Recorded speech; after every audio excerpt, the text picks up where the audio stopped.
주께서 사랑하는 우리 교회가 이런 교회 되게 하소서. 주님의 마음 닮아서 를 창조하시고 주관하시는 전능하신 하나님, 얼었던 대동강물도 풀린다는 우수가 지났건만 아직도 강칠과 기승을 부리고 있는 가운데서도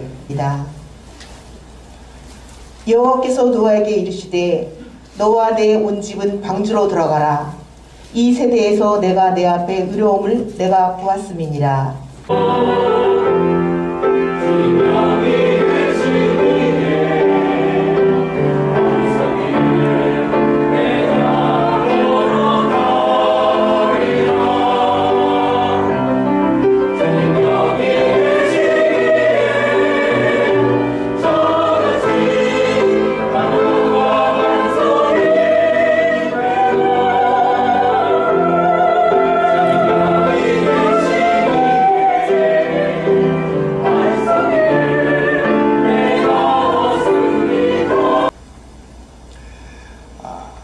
우리가 성경 퀴즈하면서 가장 많이 하는 성경 퀴즈가 뭐죠? 누가 가장 오래 살았나? 여러분, 누가 가장 오래 살았죠? 네, 무두셀라. 몇 살까지 살았죠? 969세. 아담은 930살까지 살았습니다. 아담의 아들 셋은 912살까지 살았습니다.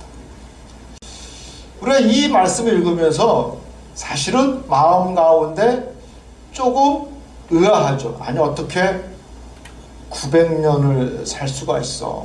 900년을. 노아도 950살까지 살지 않습니까? 야, 이 성경이 너무 과장되어 있구나. 그래서 어떤 분들은 여기서 성경의 신뢰성이 떨어진다 라고 하시는 분들도 있고, 또 어떤 분들은 그래도 성경이기 때문에 믿음으로 받아들입니다 라고 하시는 분들도 있습니다. 제가 항상 말씀드리지만 우리들의 과학적 지식이 부족하기 때문에 알지 못하는 것이지 성경이 과장이 심한 것이 아니라는 것을 우리는 알아야 합니다. 하긴 따지고 보면 무리가 아니죠. 이해할 만합니다. 우리 인간의 어떤 일천한 지식으로 어떻게 하나님의 그 창조의 신비, 그것을 우리가 어떻게 헤아릴 수 있겠습니까? 모르죠. 그래도 지금까지 나름 밝혀진 과학적 지식들, 연구의 결과들, 그것들을 펼쳐놓고 퍼즐을 맞추다 보면은 성경에서 900살까지 살았다라는 것이 그리 과장은 아니다. 홍수 이전과 이후로 인간의 생명이 단축되기 시작합니다. 홍수 이전에는 900살로 기록되어 있다가 노아를 마지막으로 급속하게 인간의 수명이 짧아집니다. 왜 하필 홍수 이후 수명이 줄었을까? 몇 가지 가설이 있죠. 합리적인 가설이 있습니다. 첫 번째는요, 햇빛이 달랐다라는 거예요. 그때 홍수 이전의 햇빛과 홍수 이후의 햇빛이 다르다라는 거예요. 여러분, 우리가 성경 말씀을 믿죠? 창세기 1장 7절에 보면은 궁창 위의 물과 궁창 아래 물로 나뉘게 하시니. 옛날에는요, 이게 무슨 말인지 도무지 이해가 안 됐어요. 여기서 궁창은 단순한 하늘이 아니라 대기입니다. 대기가 뭐예요? 지구를 둘러싸고 있는 이 공기층, 대기권이에요. 대기. 그래서 대기 위의 물과 대기 아래 물로 나뉘게 하셨다 그랬어요. 그럼 대기 위에 그 물이 안개 같은 수분 형태의 어떤 그 궁창 그 물인지 아니면 얼음인지 그것은 뭐 자세히 알 수가 없죠. 근데 이스라엘의 고대 역사학자 요세푸스는 뭐라고 이야기하냐면은 유대인들은 하늘 위 공간에 크리스탈이 뭡니까? 유리와 같은 얼음이죠. 얼음과 같은 것으로 이루어졌다고 믿었다라고 하는 기록이 있어요. 그리고 토성 보시죠. 토성 보면 토성에 고리가 있습니다. 여러분, 토성의 고리가 뭘로 이어져 있어요? 이게 얼음이에요. 얼음. 많은 이 행성을 둘러싸고 있는 이런 고리 가운데 얼음이나 수분이나 여러 가지로 그 행성을 둘러싸고 있는 것은 허다합니다. 많이 있다라는 거죠. 근데 중요한 것은 홍수 이전에 이 물층이, 지구를 둘러싸고 있는 이 물층이 해로운 햇빛을 막아줬다라는 거예요. 또 두 번째 뭐냐면은 산소예요, 산소. 과학자들이 밝혀낸 건 뭐냐면은 지구 내에 매장되어 있는 석탄의 양을 측정해 보니 지금 있는 이 나무와 뭐 이런 것들이 다 퇴적돼서 이것들이 오랜 몇만 년 지나서 석탄이 되는 거 턱도 없다는 거예요. 지금 지구상에 존재하는 나무의 100배가 돼야 매장되어 있는 석탄량이 나온다라고 하는 계산이 나옵니다. 그 무슨 얘기냐면요, 옛날에는 훨씬 지금보다 나무가 많았다. 그러니까 산소의 양이 얼마나 중요한지 우리는 알 수 있습니다. 무슨 얘기냐? 홍수 이전의 산소와 홍수 이후의 산소가 변하고 있다는 거죠. 그리고 세 번째는 기후가 달랐다. 기후. 창세기 8장 22절에 보면은 홍수가 끝난 이후에 하나님께서 뭐라고 말씀하시냐면은 추위와 더위와 여름과 겨울이 쉬지 아니하리라. 그 이전에는 추위와 더위가 없었다라는 얘기예요. 아무튼 나름대로 과학자들이 그 당시의 공기, 먹거리, 기후, 또 햇빛 달랐다라는 거죠. 얼마든지 사람들이 장수할 수 있는 여건이 그 당시는 형성되어 있었다. 우리 하나님께서는 노아를 통해서 우리에게 경고하시는 것이 있어요. 노아가 오랜 시간 사람들의 비웃음 가운데 방주를 제작하고 있습니다. 사람들은 노아를 경멸하고 어리석은 사람이라고 손가락질합니다. 하늘에서 비가 내려 온 지면을 쓸어버리신다는 하나님의 말씀은 사람들의 농담거리였겠죠. 그리고 그 사람들의 모습은 변하지 않았습니다. 그래서 6장 5절에 보면은 여호와께서 사람의 죄악이 세상에 가득함과 그의 마음으로 생각하는 모든 계획이 항상 악한 뿐인 것을 보시고 사람 지으셨음을 한탄하사 근심하셨다라 그랬어요. 지금도 그러실 거예요. 우리 하나님께서 사람 지으심을 후회하시고 한탄하시고 계실 것 같아요. 이사야서 56장에 보면 회개하라는 명령을 듣고도 유다 백성은 내일 죽을 것이라 그러니 먹고 마시자 하면서 소와 양을 잡고 포도주에 취했던 것이다. 이사야서 점점 사람들이 죄악에 대한 감각이 무뎌지고 있었습니다. 오히려 그 당시 사람들은 죄악을 먹고 마셨습니다. 결국 하나님께서 망설이시고 또 안타깝지만 그리고 후회하시겠지만 홍수로 심판하시기로 결정합니다. 그러나 하나님께 은혜를 입은 사람이 있었으니 바로 그 사람이 누구요? 노아였습니다. 그리고 노아에게 명하십니다. 혈육 있는 자의 포악함이 이 땅에 가득한지 막판까지 왔느니라. 적어도 제가 보기에 몇십 년 혹은 몇백 년 동안 이 어마어마한 규모의 방주를 만들었습니다.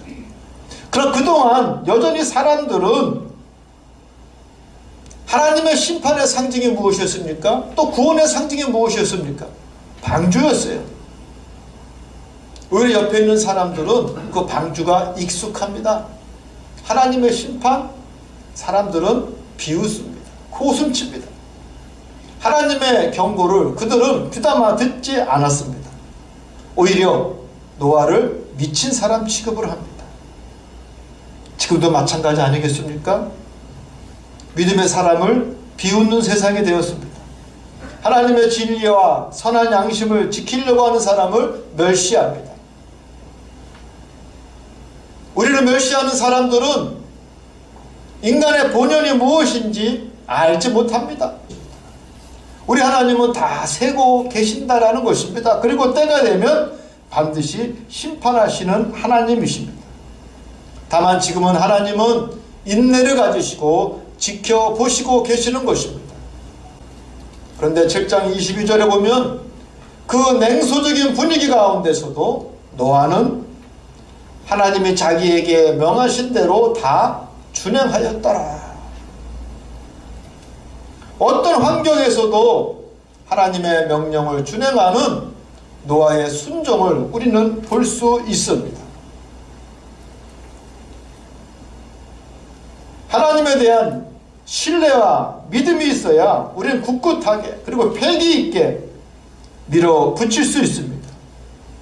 노아는 제가 보기에는요 선한 배짱이 있었어요. 배짱. 그래서 물러서지 아니하고 사람들이 자기를 비웃고 미친 사람 취급해도 그는 말씀에 순종해서 준행하였습니다. 얼마나 멋있습니까?